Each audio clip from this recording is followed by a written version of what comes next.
जय हिंद दोस्तों, share market में अगर आप भी काम करते हैं या करना चाहते हैं तो आपको पता होगा काफ़ी सारे तरीके यहाँ पे होते हैं। सबसे पहले लॉन्ग टर्म कैपिटल गेन, किसी शेयर को पैसा लगा करके छोड़ दिया और आपने भूल गए, कम से कम 12 महीने तक उसको रखा तो लॉन्ग टर्म कैपिटल गेन। 12 महीने से पहले आपने बेच दिया तो शॉर्ट टर्म कैपिटल गेन। आज लिया और आज ही बेचा तो इंट्राडे। फ्यूचर एंड ऑप्शन तो आपने दोस्तों सुना ही होगा, 90% से ज़्यादा लोग यहाँ पे नुकसान खा जाते हैं। इसके अलावा बहुत सारी कंपनी आपको डिविडेंड भी देती हैं, कई लोग यहाँ पे हेजिंग करके भी कमाई करते हैं। इसके अलावा दोस्तों हम बात करेंगे IPO, initial public offering. IPO दोस्तों आपको पता होगा किसी भी कंपनी ने पब्लिक से पैसा इकट्ठा करना होता है और पहली बार अपने आप को वो लिस्ट करती है तो IPO के माध्यम से ही वो बाजार में उतरती है और आपको अपना शेयर देती है। दोस्तों IPO अगर आप 1 लाख व्यक्ति लगाते हैं तो हो सकता है 1000 व्यक्ति को मिले, उससे भी कम को मिलता है। कई बार ओवर सब्सक्राइब हो जाता है, कई बार वो सब्सक्राइब ही नहीं होता है। IPO के अंदर GMP होता है, ग्रे मार्केट प्रीमियम, तो ज़्यादा JMP होगा, GMP होगा तो दोस्तों आपको ज़्यादा प्रॉफिट होने के चांसेस हैं। लेकिन अब आपका सवाल होता है सर IPO में कैसे कमाई करें, हमें तो IPO निकलता ही नहीं है, मिलता ही नहीं है, अलॉट ही नहीं होता है। तो इस वीडियो के अंदर 15 ऐसे तरीके आपको बताने वाले हैं। दोस्तों IPO मिलना या ना मिलना आपके लक के ऊपर, आप सेबी के ऊपर, जो आपकी IPO कंपनी दे रही है उसके ऊपर डिपेंड करता है। हम आपको किसी भी तरीके की गारंटी नहीं देते हैं कि आप ये तरीकों को अपनाएंगे तो आपको गारंटी शुदा IPO मिल जाएगा, लेकिन फिर भी आपके चांसेस कहीं ना कहीं बढ़ जाएंगे। तो इस वीडियो के लास्ट तक जरूर बने रहें। टेलीग्राम और व्हाट्सएप के चैनल को भी फॉलो कर लें, वहां पर भी काफ़ी सारी इन्फॉर्मेशन हम डालते रहते हैं। तो देर ना करते हुए IPO बढ़ने के जो चांसेस हैं, IPO अलॉटमेंट होने के चांसेस हैं, उनके बारे में हम जान लेते हैं। जैसे कि हमने ऑलरेडी डिस्कस कर लिया है, इनिशियल पब्लिक ऑफरिंग जो IPO होता है वो मिलना या ना मिलना टोटली लक पर डिपेंड है, लेकिन फिर भी बहुत सारे ऐसे दोस्तों तरीके हैं जिनको आप आजमा सकते हैं, नुस्खे आजमा सकते हैं, जो क्या करेंगे, इंक्रीज कर देंगे आपके अलॉटमेंट के चांसेस को। तो आपको पता होगा IPO इनिशियल पब्लिक ऑफर होता है। ये दोस्तों यहाँ पर आपको पता होगा मोस्ट ऑफ द IPO जो होते हैं उनका GMP, ग्रे मार्केट प्रीमियम, काफ़ी ज़्यादा होता है। और लेकिन ये डिपेंड करता है आपके लक फैक्टर पर। हम डिस्कस करेंगे कुछ पॉइंट्स, लेकिन ये गारंटी आपको नहीं देते हैं। हमेशा की तरह हम आपको बताते हैं कि आप अपने विवेक से डिसीजन लीजिए, आप अपने लक फैक्टर से आपको मिलेगा या नहीं मिलेगा। लेकिन फिर भी सबसे पहली बात आपको बताना चाहेंगे, अप्लाई करना है IPO of the first day. आपको पता होगा 3-4 दिन तक आपका IPO, जैसे कि मान लीजिए दोस्तों 23 तारीख को IPO आया, 24, 25, 26, 27, 3 या 4 दिन के लिए आपके लिए ऐप ओपन रहता है। तो applying IPO on first day definitely increase your chance of getting IPO allotted over others. एक जो व्यक्ति है जिसने 23 तारीख को अप्लाई किया और एक 27 को अप्लाई किया, तो दोस्तों जिस व्यक्ति को मिलना चाहता है, मैं ऐसे नहीं कह रहा हूं कि 23 वाले को मिलेगा ही मिलेगा और 27 वाले को नहीं मिलेगा, लेकिन आपके चांसेस ये बढ़ा देते हैं। तो आपने अप्लाई करना ही है तो लास्ट दिन का आपको वेट ना करके स्टार्टिंग में ही आपको अप्लाई कर देना है। इसके बाद में दोस्तों यूज प्री अप्लाई। आपको पता होगा, मैंने आपको बताया 23 से 27 तो अगर ये आपका अप्लाई होता ही होता है, उससे पहले 21 और 22 तारीख को ये आपको ओपन कर देता है कि आप उससे 2 दिन पहले प्री अप्लाई भी कर सकते हो। तो अर्ली अप्लाई करेंगे, आप अपना रिमाइंडर सेट कर दें। लास्ट मिनट के रश, टेक्निकल ग्लिचेस को तो आप अवॉइड करेंगे।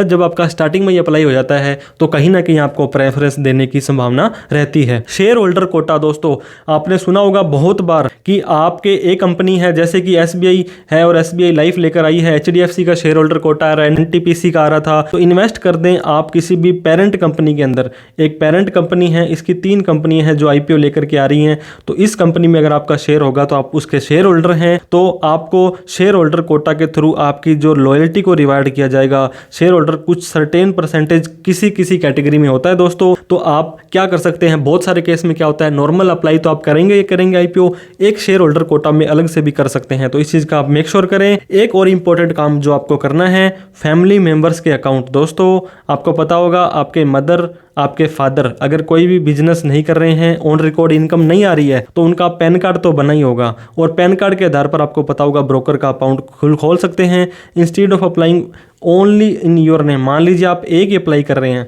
आप मैरिड है तो आपकी वाइफ, आपके हस्बैंड, 2 ये हो गए और 2 मदर फादर हो गए। अगर 4 जने आप अप्लाई करते हो तो आप अपने फैमिली मेंबर्स के नाम से अप्लाई करेंगे, mother, father, wife, brother, sister, तो आपके चांस बढ़ जाएंगे दोस्तों। सभी अकाउंट से अप्लाई करने हैं। मान लीजिए आप अकेले अपने नाम से अप्लाई करते हैं और अगर आपके घर में मदर है, फादर है, ब्रदर है, सिस्टर है और वाइफ है, अब अगर आप 5-6 खातों से अप्लाई करते हो तो कहाँ पर एक जने का चांस आना था और कहाँ पे 6 में से एक का चांस आना था, तो किसी ना किसी के नाम से तो आपको लॉट हो ही जाएगा। अब दोस्तों सिंगल लॉट आपको अप्लाई करना है, लेकिन यहाँ पर एक बहुत सारे लोग बोलेंगे कि सिंगल में तो चांस वैसे ही घट जाएगा, लेकिन जब एक एक व्यक्ति सिंगल कम करेगा तो दोस्तों जब 1000 में से आपके चांसेस अगर 10 जनों को मिलना है और लोग कम अप्लाई करेंगे तो 100 जने अप्लाई करेंगे, तो 100 में से भी 10 जनों को मिलना है, तो फिर से आपके यहाँ पे चांसेस बढ़ जाते हैं। By applying for a single lot you avoid the risk of rejection due to over subscriber issue. आपको पता होगा आपने ही 10 लॉट लगा दिए, तो ऐसे बहुत सारे लोग 10 लॉट लगाते हैं, तो उन सभी के भी वहां पे टोटल सब्सक्रिप्शन बढ़ जाता है। The chance of getting share in over subscribe IPO are same whether you apply for 1 lot और more, so it's smart idea to limit your application in 1 lot to maximise your chance. तो इस चीज का ध्यान दें। अब ये कहता है दोस्तों अवॉइड लास्ट मिनट एप्लीकेशन। वो सेम बात हो गई, अगर आप स्टार्टिंग के अंदर ही लगा देंगे तो आप लास्ट में ऑटोमेटिक ही इसको अवॉइड कर देंगे। This ensure your application is processed smoothly without any delayed or error.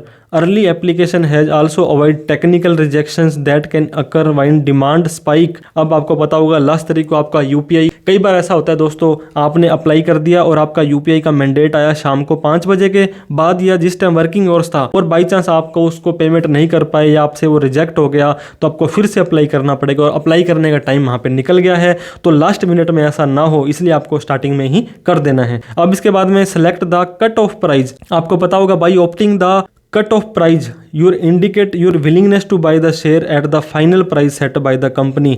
जो लास्ट प्राइस दोस्तों कट ऑफ प्राइस है आपका, जहां तक वो जाता है उस तक भी अगर आप अप्लाई करते हैं तो कंपनी मान के चलती है आपको लेने की इच्छा है। दस improving your chance on receiving N allotment in high short after IPO। This is a particular useful in over subscribe. काफी ज्यादा सब्सक्राइबर, एक के लिए 10 लोगों ने अप्लाई कर दिया, ज्यादा है। Where the final price is usually set the higher end of the price. तो ज्यादा साइड वाला जो प्राइस है, कट ऑफ प्राइस है, वहां पर आपको अप्लाई करना है। अब दोस्तों चेक करना है आपको रिटेल कोटा और नॉन रिटेल कोटा।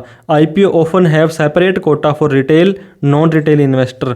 दो दोस्तों टाइपिकली हाई चांस होते हैं अलॉटमेंट के नॉन रिटेल कोटा से, क्योंकि नॉन रिटेल के अंदर जो इंस्टीट्यूशनल इन्वेस्टर होते हैं वो आपकी मात्राओं का, जो आपको पता होगा, अपने अपने कोटे के हिसाब से ही उनको अप्लाई करना होता है। तो यहाँ पर अगर आप रिटेल और नॉन रिटेल का पहले से ही देख लेंगे कि कितना इन्होंने सब्सक्राइब कर रखा है, कितना इन्होंने सब्सक्राइब कर रखा है, तो आपका चांस बट ऑब्वियस ही बात है बढ़ जाने वाला है। अब बात करते हैं दोस्तों IPO आ गए 5, और आपको पता होगा पांचों के अंदर ही 50% आपको GMP दिखा रहा है। लेकिन अब दिक्कत क्या रहती है, अगर आप एक IPO में 2 लाख रुपए लगाते हैं तो 5 IPO के लिए आपको कितना रुपए लगेगा, 10 लाख रुपए आपको चाहिए होगा। आपके अकाउंट में पड़े हैं सिर्फ 2 लाख रुपए। अब आप कंफ्यूज हो जाते हैं कि IPO 1 में लगाऊं, 2 में लगाऊं या 3 में लगाऊं। तो इसलिए बहुत सारे बैंक क्या होते हैं दोस्तों, समटाइम आपके पास फंड नहीं है तो आप सारे अप्लाई नहीं कर सकते हैं, ज़्यादा अप्लाई नहीं कर सकते हैं। तो बहुत सारे बैंक आपको क्या करते हैं, IPO फाइनेंसिंग प्रदान करते हैं। IPO फाइनेंसिंग क्या होती है, लोन होती है। अगर आपकी इस तरह की प्रोफाइल बनी हुई है,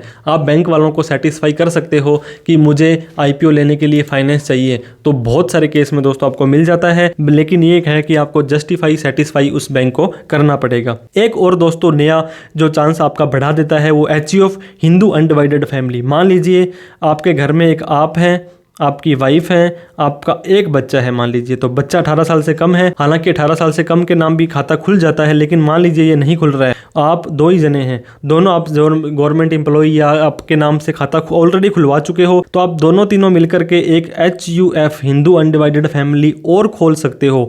जिससे क्या होगा, HUF के ऊपर हमने ऑलरेडी एक वीडियो बना रखी है, क्या होता है, कैसे आपको बनाना है। नॉर्मली इसकी डीड लिख करके इसका पैन अप्लाई करना है, इसके बैंक में खाता खुला करके आप ब्रोकर से अकाउंट इसका ओपन करवा सकते हैं। तो HUF के नाम से भी आप अपना शेयर मार्केट ओपन करवा करके एक नया चांस आपका बढ़ जाने वाला है, एक इसको नया पैन कार्ड बन जाने वाला है। इसके अलावा इंटरनेट बैंकिंग से आप मैंडेट दें दोस्तों। कई बार UPI से आपका वैसे भी फेल्ड हो सकता है या इसका भी कहीं ना कहीं प्रभाव पड़ता है, तो should be given through internet banking से हैंड टू हैंड ही आपका जो है अप्लाई IPO हो जाता है। एक पेन से एक ही एप्लीकेशन आपको अप्लाई करनी है दोस्तों। मान लीजिए आपके पास में ब्रोकर जो है वो जीरोदा भी है और आपके पास एंजल भी है और आपके पास 5 पैसा भी है, लेकिन तीनों के अंदर आपका पैन कार्ड एक ही लगा हुआ है। आप इन तीनों से अप्लाई कर देंगे, कोई मतलब वाली बात नहीं है, क्योंकि यह माना जाएगा कि आपने एक ही एप्लीकेशन अप्लाई की है। सेम पेन से जितने मर्जी कर लीजिए, क्योंकि आपका एप्लीकेशन पेन बेस होती है। अब अप्लाई थ्रू बैंक, ये भी आप दोस्तों IPO चाहते हैं कि आपका सक्सेस हो जाए, मिल जाए, तो आप avoid applying with different broker की बजाय एक ही पैन कार्ड से, बिकॉज आपका एक ही माना जाएगा। आप ये जो है ASBA application supported by block amount, ये एक मैंडेट होता है। बैंक में जाकर के आप पूछेंगे बैंक वालों से कि मुझे IPO अप्लाई करना है, तो वो आपकी इस मामले में हेल्प कर देने वाले हैं। इसके बाद में दोस्तों 14 नंबर है single multiple application by applying for multiple lot you have chances to allotted at least. तो दोस्तों फिर से वही बात आ जाती है, अगर मान लीजिए पहले हमने आपको बताया था सिंगल लॉट अप्लाई करना है, सिंगल लॉट अप्लाई करेंगे तो चांसेस ओवर सब्सक्राइब के कम होंगे, तो आपका वैसे यहाँ पे नंबर आने की संभावना रहेगी। अब मान लीजिए 100 में से एक लोगों को मिलना था और आपने 10 लॉट लगा दिया, तो आपके चांसेस वहाँ पे 10% हो जाएंगे। तो जितने ज़्यादा लॉट आपके होंगे उतना ही ज़्यादा चांसेस आपके अलॉट होने के हो जाएंगे। और एक और दोस्तों जो 15 नंबर और लास्ट नंबर IPO प्राप्त करने का सबसे बढ़िया तरीका है कीप अप्लाइंग। आपने एक बार आप IPO अप्लाई किया, आपको नहीं आया, 2 बार किया नहीं आया, 3 बार किया नहीं आया, दोस्तों ऐसा नहीं हो सकता कि आपको कभी नहीं आएगा, तो आपको एक ना एक दिन तो जरूर आएगा। तो आप गिव अप नहीं करें, कीप अप्लाइंग और इस प्रोसेस के अंदर विश्वास करें, भगवान पे विश्वास करें, आपका IPO जरूर अलॉट होगा। तो दोस्तों पैसा लगाते रहें, पैसे को ग्रो करते रहें। वीडियो अच्छी लगी हो तो लाइक करें, अभी तक हमें सब्सक्राइब नहीं किया तो प्लीज़ कर लें। इस वीडियो को उन सभी लोगों में शेयर करें जो IPO से पैसा कमाना चाहते हैं लेकिन उन्हें अलॉट नहीं हो रहा है। कोई डाउट क्वेरी क्वेश्चन हो तो कमेंट करके जरूर बताएं। Thank you so much for watching this video. जय हिंद, जय भारत।